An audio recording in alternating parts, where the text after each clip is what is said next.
Sa ngalan ng Ama at ng Anak at ng Espiritu Santo, Amen. ang pagpapala ng ating Panginoong Hesu Kristo, ang pag-ibig ng Diyos Ama, at ang makikipagkaisa ng Espiritu Santo naway sumainyong lahat. At sumaiyo rin. Mga kapatid, aminin natin ang ating mga kasalanan upang tayo'y maging marapat gumanap sa banal na pagdiriwang. Inaamin ko sa makapangyarihang Diyos at sa inyo mga kapatid, na lubha ako nagkasala sa isip, sa salita at sa gawa, at sa aking pagkukulang.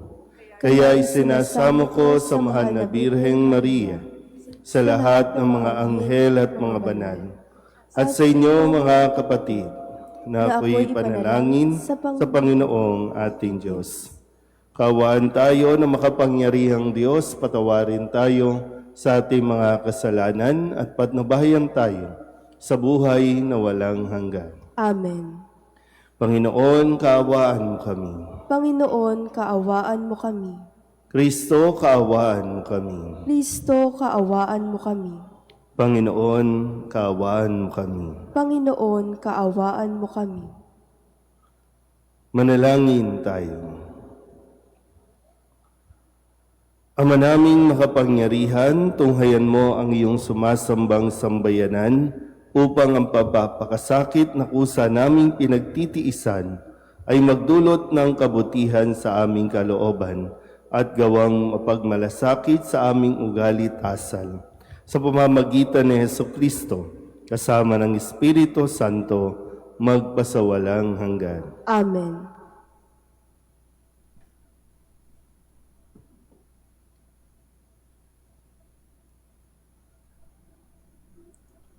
Pagbasa mula sa aklat ni Propeta Jonas. Sinabi ng Panginoon kay Jonas, "Pumunta ka sa lungsod ng Ninive at ipahayag mo ang mga ipinasasabi ko sa iyo." Nagpunta nga si Jonas sa Ninive. Malaki ang lungsod na ito. Aabutin ng 3 araw kung lalakaring pabagtas. Siya'y pumasok sa lungsod. Pagkaraan na maghapong paglalakad, malakas niyang ipinahayag, "Gugunawin ang Ninive pagkaraan ng 40 araw." Naniwala ang mga taga roon sa pahayag na ito mula sa Diyos. Kaya nag-ayuno sila at nagdamit ng sako bilang tanda ng lubos na pagsisisi at pagtalikod sa kanilang mga kasalanan.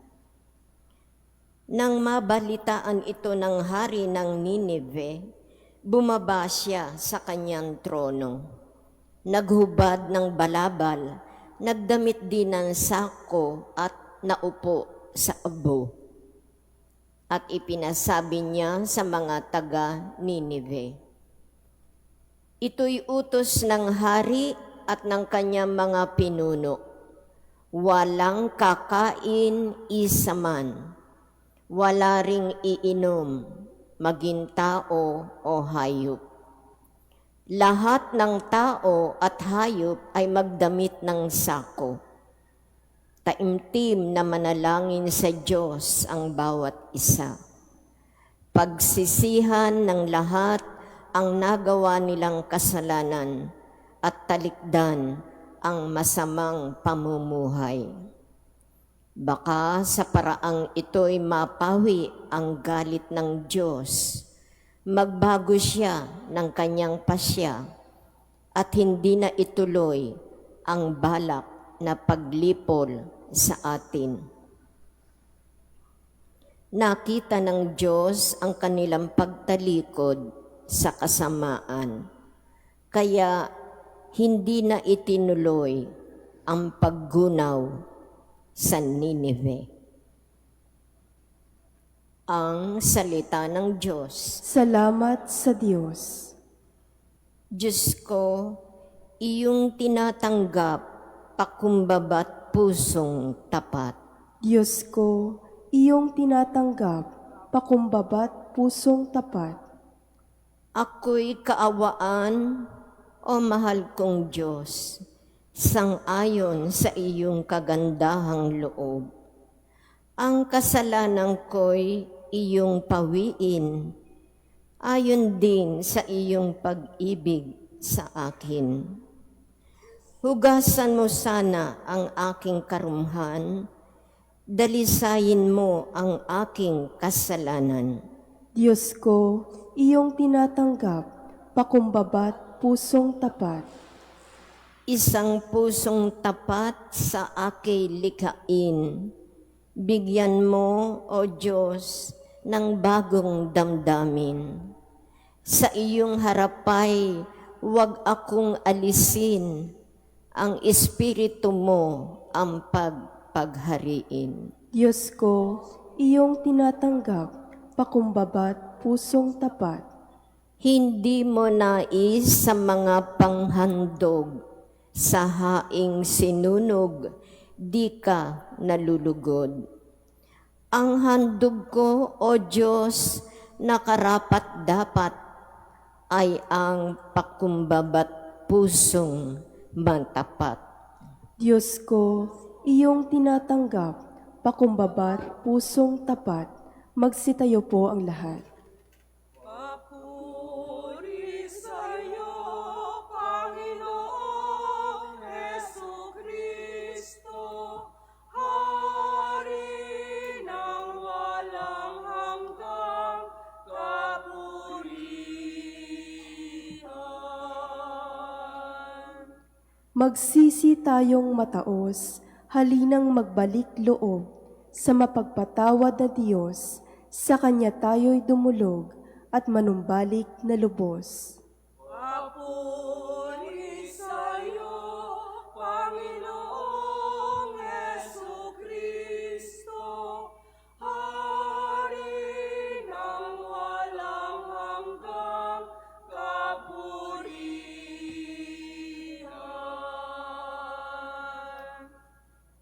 Sumainyo ang Panginoon. At sumaiyo rin. Ang mabuting balita ng Panginoon ayon kay San Lucas. Papuri sa iyo, Panginoon. Noong panahong iyon, samantalang dumaragsa ang mga tao, sinabi ni Jesus, "Napakasama ng lahing ito. Naghahanap sila ng palatandaan mula sa langit, subalit walang ipapakita sa kanila maliban sa palatandaang inilalarawan ng nangyari kay Jonas. Kung paanong naging isang palatandaan si Jonas sa mga taga-Ninibe, gayon din naman magiging isang palatandaan sa lahing ito ang anak ng tao. Sa araw ng paghuhukom, titindig ang reyna ng timog laban sa lahing ito, at sila'y hahatulan niya ng kaparusahan, sapagkat nanggaling siya sa dulo ng daigdig upang pakinggan ang karunungan ni Solomon, ngunit higit na di hamak kay Solomon ang naririto. Sa araw ng paghuhukom ay titindig ang mga taga-Ninibe laban sa lahing ito at hahatulan ng kaparusahan, sapagkat nagsisi sila dahil sa pangangaral ni Jonas. Ngunit higit na di hamak kay Jonas ang naririto." Ang mabuting balita ng Panginoon. Pinupuri ka namin, Panginoong Hesukristo. Isang magandang umaga po sa inyong lahat. Ngayon po ay Miyerkules sa unang linggo sa 40 araw na paghahanda. At muli ang panawagan sa atin na paghahanda ay ang pagsisisi at pagtalikod sa ating mga kasalanan. Dahil bahagi ng ating pong pinagninilayan ay ang dakilang pagsasakripisyo pag-aalay ng buhay ng ating Panginoong Hesukristo para sa ating kaligtasan. Pero sa umagang ito, ating pong napakinggan ang mga salita na makikita natin kung gaano kadismaya. Hindi ko alam kung dismaya ang tawag o ano ba. Kasi sabi ni Kristo, napakasama ng lahing ito. Ano ba ang pwede natin matanggap dito kapag sinabi sa atin ito sa panahon natin ngayon, napakasama ng lahing ito.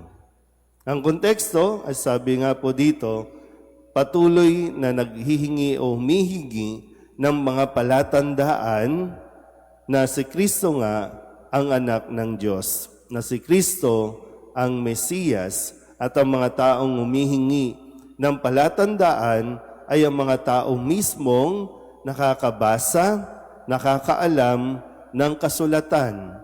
At lahat na ng mga sinasabi sa kasulatan, nakikita na kay Kristo, pero sila ay patuloy pa rin sa kanilang pagdududa, pagtanggi na si Kristo ang anak ng Diyos.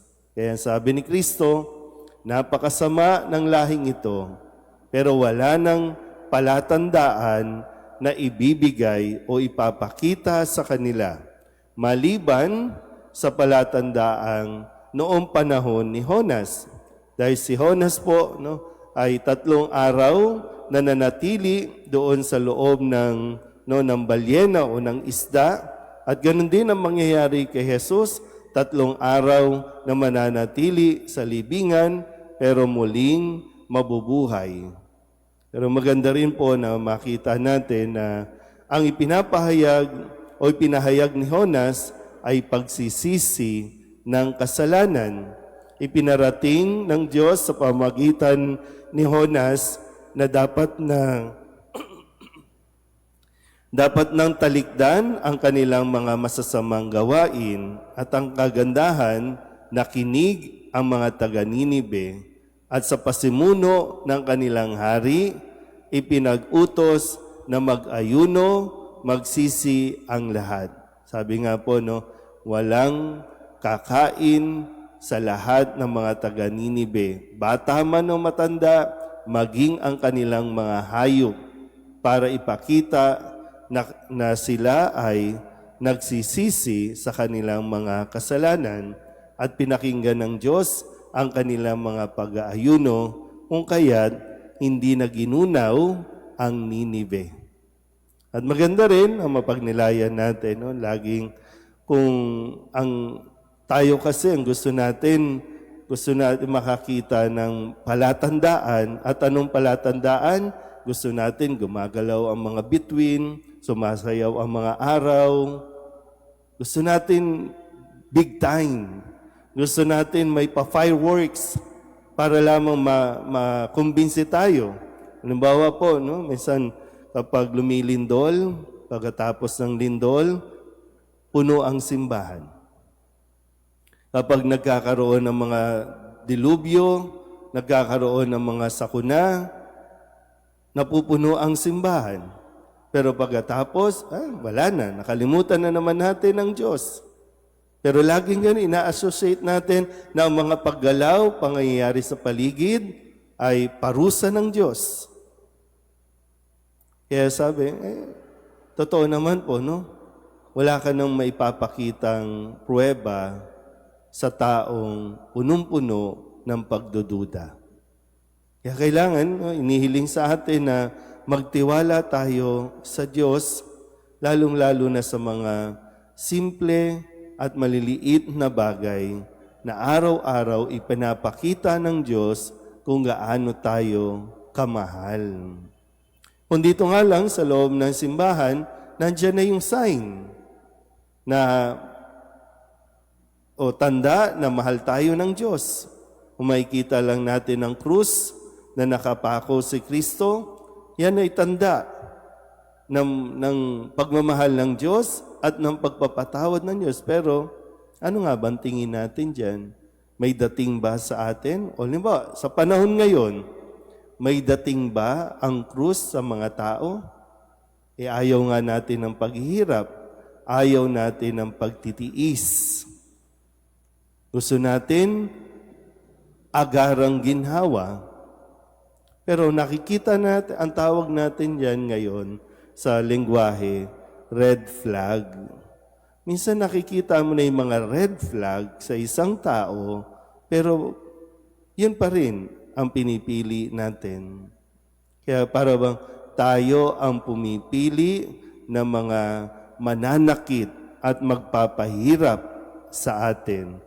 Yung nandiyan na nagpapahiwatig ng kaligtasan, ng kasaganaan, ng kaligayahan, hindi pinipili ng tao.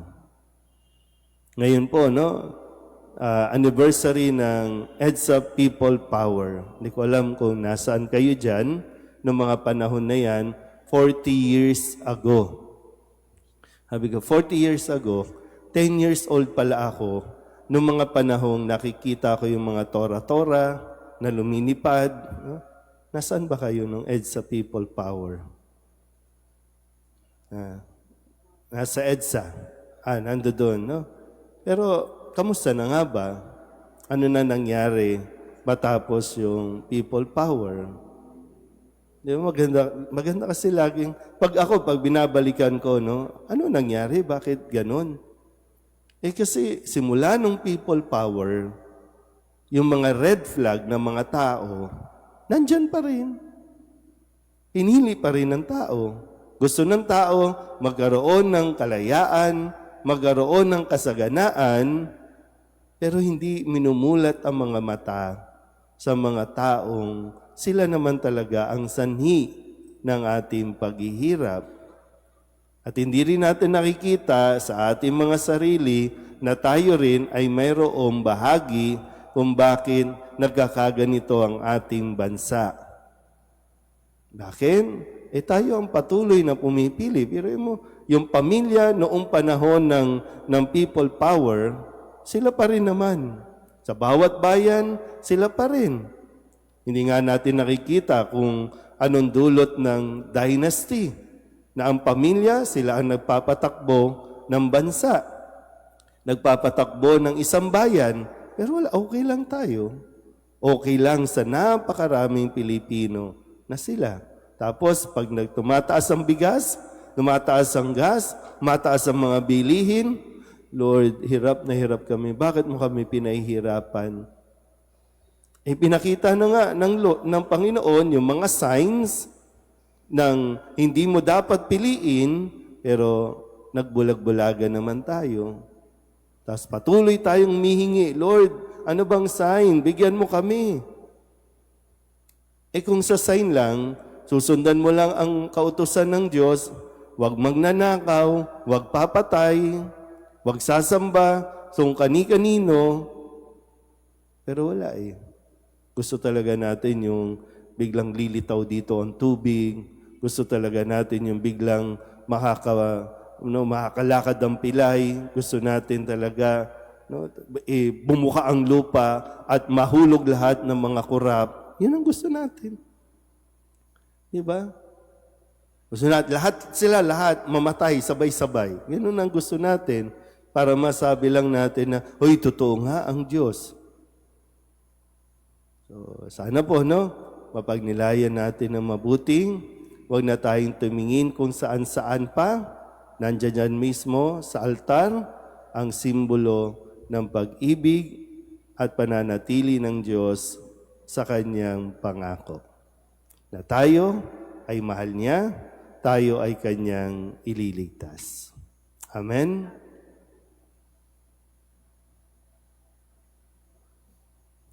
Natuklasan ni Jonas na hindi maaaring takasan ng Panginoon. Tumawag tayo ngayon sa Diyos Ama upang hingin ang biyaya ng pagbabagong buhay at matatag na pagtitiwala sa panawagan ni Kristo na magsisi sa kasalanan. Ang ating pong itutugon, Ama naming lahat, turuan mo kami ng tunay na pagsisisi. Ama naming lahat, turuan mo kami ng tunay na pagsisisi. ang mga pinuno ng simbahan naway maging puspusan sa kanilang pangangaral ng mensahe ng Diyos tungkol sa pagsisisi sa kasalanan sa mga naghahanap sa Panginoon ng buong puso. Manalangin tayo sa Panginoon. Ama naming lahat, turuan mo kami ng tunay na pagsisisi. Ang panahong ito naway maging pagkakataon ng pagbabago at pagbabalik loob sa Diyos. Manalangin tayo sa Panginoon. Ama naming lahat, turuan mo kami ng tunay na pagsisisi. Tulad ng mga mamamayan ng Ninive, naway itakwil natin ang masasamang gawi at lumapit sa Diyos ng may kababaang loob at pagsisisi. Manalangin tayo sa Panginoon. Ama naming lahat, turuan mo kami ng tunay na pagsisisi. Ang mga may sakit naway makadama ng kapanatagan at pagmamahal mula sa mga nangangalaga sa kanila. Manalangin tayo sa Panginoon. Ama naming lahat, turuan mo kami ng tunay na pagsisisi. Ang mga yumao naway makatagpo ng kapayapaan at kaligayahan sa kaharian ng Diyos. Manalangin tayo sa Panginoon. Ama naming lahat, turuan mo kami ng tunay na pagsisisi. Idulog din natin sa Panginoon ang ating mga personal na kahilingan at mga panalangin para sa ating mga pamilya, kasama din ang mga kahilingan ng mga nanonood sa online. Lahat ng mga misang pasasalamat, special na intensyon, agarang paggaling ng mga may sakit, at ang lahat ng mga kaluluwa na inihiling na ipagdasal sa misang ito.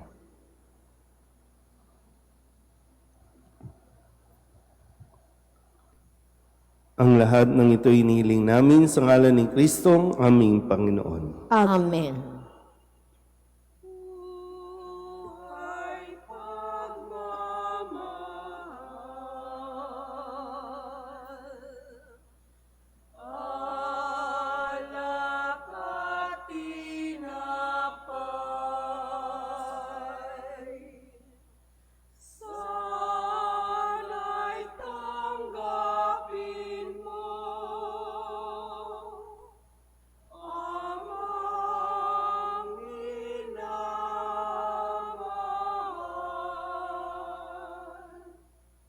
Buhay pagmamahal, alak at tinapay, sana'y tanggapin mo, amang minamahal.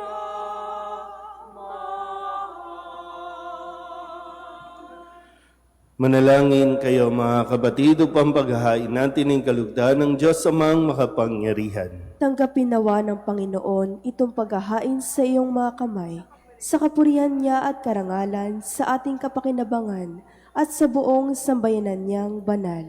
Ama naming lumikha, ang iyong mga kaloob ay aming inihahain upang aming sambahin ang ngalan mo. Mapagsaluhan nawa namin ito sa pakikinabang bilang tagapagdulot ng iyong walang maliw na kagalingan sa pamamagitan ni Jesucristo kasama ng Espiritu Santo magpasawalang hanggan. Amen. Sumainyo ang Panginoon. At sumaiyo rin, Itaas sa Diyos ang inyong puso at diwa. itinaas na namin sa Panginoon. Pasalamatan natin ang Panginoong ating Diyos. Marapat na siya ay pasalamatan. Ama naming makapangyarihan, tunay ngang marapat na ikaw ay aming pasalamatan sa pamamagitan ni Jesucristo na aming Panginoon. Binibigyan mo kami ng bagong pagkakataon upang ganapin ang paghahanda ngayon para sa pagdiriwang ng muling pagkabuhay. Kaysa ng iyong anak na minamahal, aming inilalaan ang panahon, talino at yaman para ganapin ang iyong kalooban na ang kapwa-tao ay lubos sa damayan. Sa pagdiriwang namin sa aming pagsilang bilang mga kaanib ng iyong sambayanan, kami iyong pinagkakamit ng katayuang ganap sa pagtatangkiling.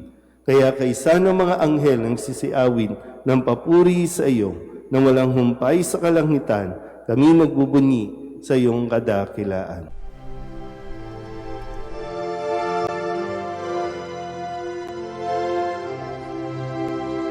Santo, Santo, Santo, Panginoong Diyos makapangyarihan, napupuno ang langit at lupa ng kalwalhatian mo. Hosana sa kaitaasan, pinagpalang na paririto sa ngalan ng Panginoon. Hosana sa kaitaasan.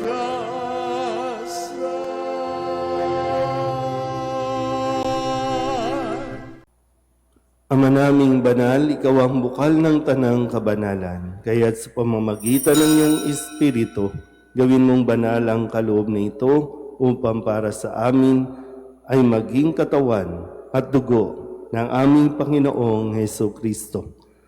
Bago niya pinagtiis ang pusang loob na maging handog, inawakan niya ang tinapay, hinasalamatan kaniya, minaghati-hati niya iyon, iniabot sa kanyang mga alagad at sinabi,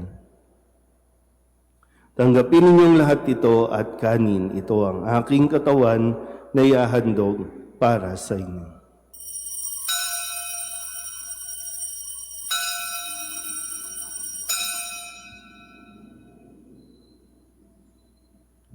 Gayun din naman nang matapos ang hapunan, inawakan niya ang kalis, muli kaniyang pinasalamatan. Iniabot niya ang kalis sa kanyang mga alagad at sinabi,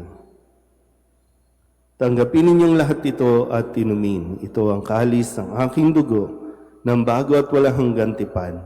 Ang aking dugo na ibubuhos para sa inyo at para sa lahat sa ikapagpapatawad ng mga kasalanan.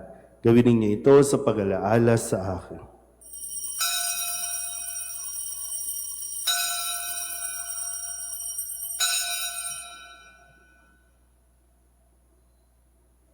Ipagbunyi natin ang misteryo ng pananampalataya. Si Kristo'y namatay, si Kristo'y nabuhay, si Kristo'y babalik sa wakas ng panahon.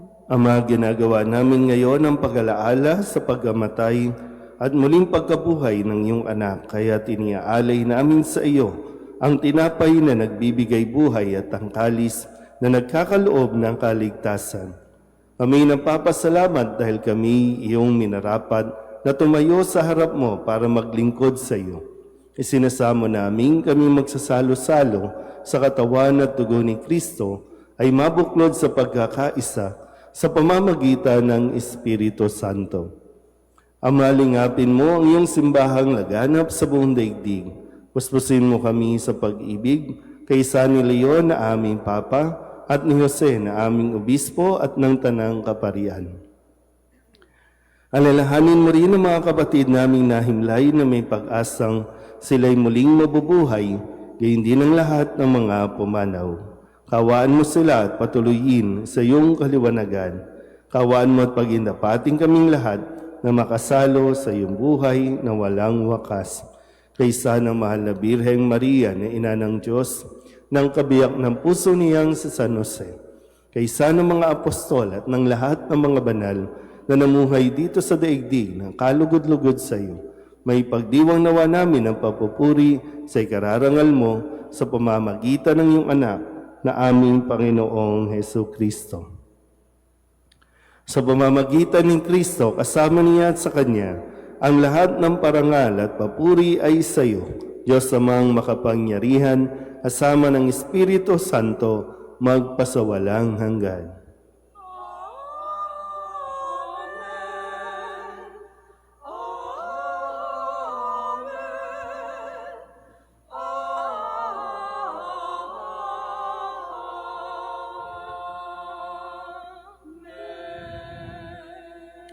Sa tagubilin ng mga nakagagaling na utos at turo ni Jesus sa Panginoon natin at Diyos, ipahayag natin ang lakas loob.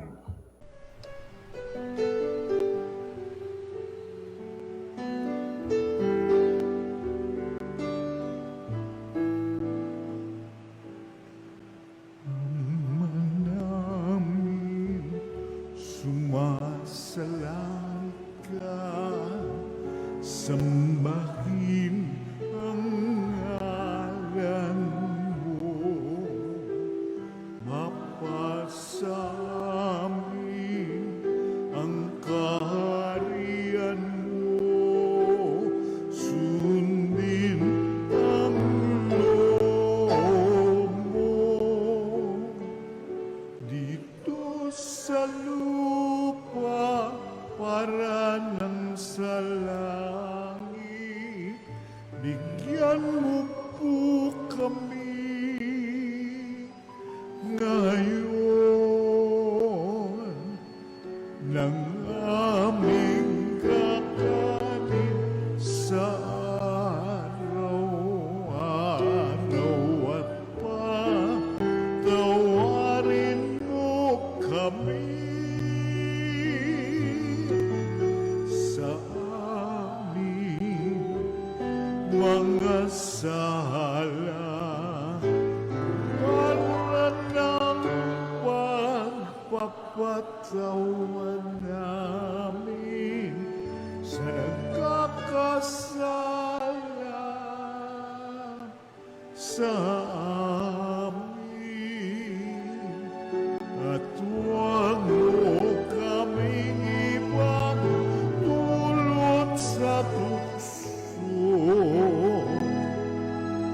at yadya mo kami sa lahat ng masama. Hinihiling namin kami iadya sa lahat ng masama, pagkalooban ng kapayapaan araw-araw, iligtas sa kasalanan at ilayo sa lahat ng kapahamakan.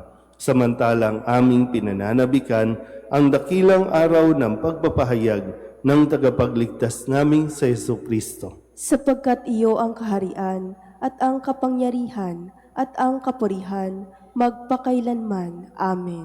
Panginoong Jesucristo, sinabi mo sa iyong mga apostol, kapayapaan ang iniiwan ko sa inyo, ang aking kapayapaan ang binibigay ko sa inyo. Tunghayan mo ang aming pananampalataya at huwag ang aming mga pagkakasala. Pagkalooban mo kami ng kapayapaan at pagkakaisa ayon sa iyong kalooban, kasama ng Espiritu Santo, magpasawalang hanggan. Amen. Ang kapayapaan ng Panginoon ay laging sumainyo. At sumaiyo rin. Magbigayan po tayo ng kapayapaan sa isa't isa.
Ito ang kordero ng Diyos. Ito ang nag-aalis ng kasalanan ng sanlibutan. Mapalad ang mga inaanyayahan sa kanyang piging. Panginoon, hindi ako karapat-dapat na magpatuloy sa iyo, ngunit sa isang salita mo lamang ay gagaling na ako.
Manalangin tayo. Ama naming mapagmahal, hindi mo kami pinagsasawaang pagsaluhin sa iyong banal na piging. Ipagkaloob mong pakinabangan namin ang iyong lakas at buhay na walang maliw sa pamamagitan ni Jesucristo kasama ng Espiritu Santo magpasawalang hanggan. Amen. Sumainyo ang Panginoon. At sumaiyo rin. At pagpalain kayo ng makapangyarihang Diyos, Ama at Anak, at Espiritu Santo. Amen. Tapos sa banal na misa, humayo tayo sa kapayapaan ni Kristo. Salamat sa Diyos. Magandang umaga po. Nuestro Padre Jesus Nazareno, sinasamba ka namin, pinipintungo ka namin, aral mo ang aming buhay at kaligtasan. Nuestro Padre Jesus Nazareno, iligtas mo kami sa kasalanan. Ang krus mong kinamatayan ay sagisag ng aming kaligtasan. Nuestro Padre Jesus Nazareno, dinarangal ka na amin. Nuestro Padre Jesus Nazareno, nilulwalhati ka namin.